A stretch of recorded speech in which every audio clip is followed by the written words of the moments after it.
Guys, this is not your typical vegetable recipe.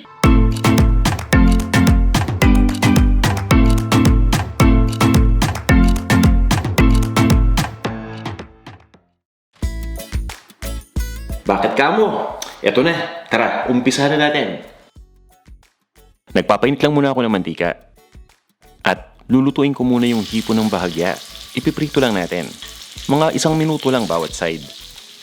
Pwede kayong gumamit dito ng ganitong klaseng hipon, yung wala ng ulo, or kung gusto niyo may ulo pa, nasa sa inyo yan, walang problema.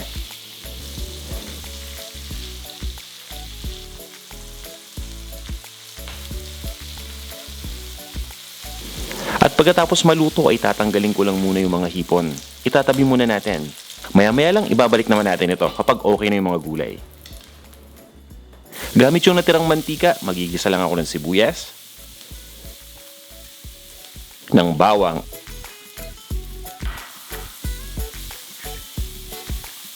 at ng luya. Naglalagay ako ng luya dito sa ating recipe dahil nagpapasarap ito at alam naman natin na marami rin itong health benefits. Kaya talagang mas nagiging healthy itong ating dish. Dating gawi, sa oras na malambot na yung sibuyas, ilagay na natin yung mga sangkap. Unahin natin yung carrot, pati na rin yung green beans o yung bitsuelas.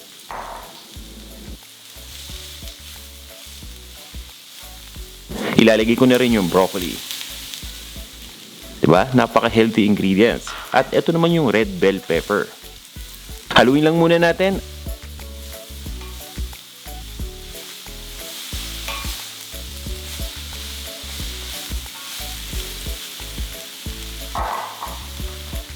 At maglalagay na tayo dito ng tokwa. Alam naman natin na ang tokwa ay may protein content, diba? Kaya gumagamit tayo nito.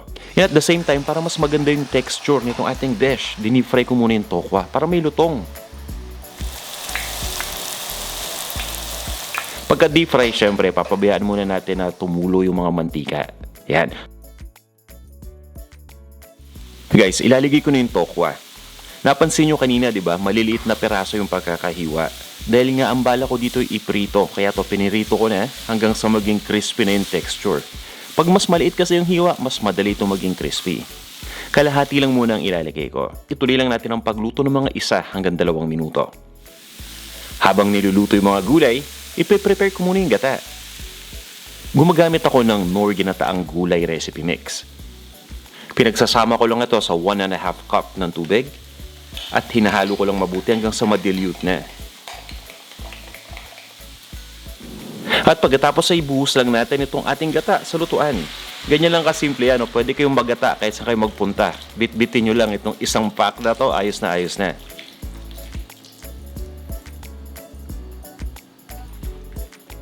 Haluin lang muna natin yan. Kung mapapansin niyo yung mga ingredients natin para sa ginataan na to, hindi typical, di ba? Pero nag-work yan in terms of lasa at syempre sa itsura rin. At para mas maging healthy itong ating dish, naglalagay ako ng turmeric powder. Ito yung luyang dilaw na napakarami ring health benefits. Hahaluin ko lang at ibabalik ko na yung hipon.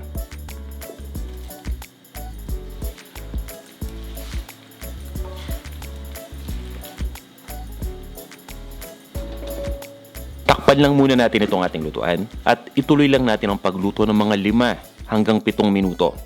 Kung gusto niyo na malambot yung gulay, pwede pa ninyong tagalan ng pagluto. At yan, ready na to.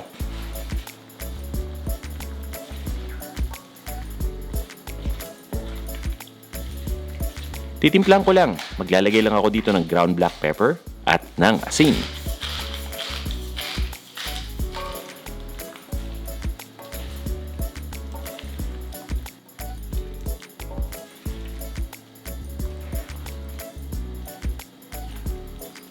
At syempre, wag natin kalimutan yung natirang fried na tokwa. I-top lang natin ito para may konti tayong crunch.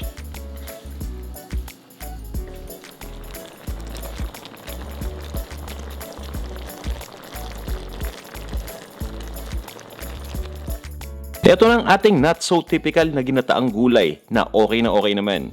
Ang ginataang gulay na may hipon at tokwa. Tara na, kain na tayo! Sana'y nagustuhan nyo tong ating featured na healthy recipe sa araw na to.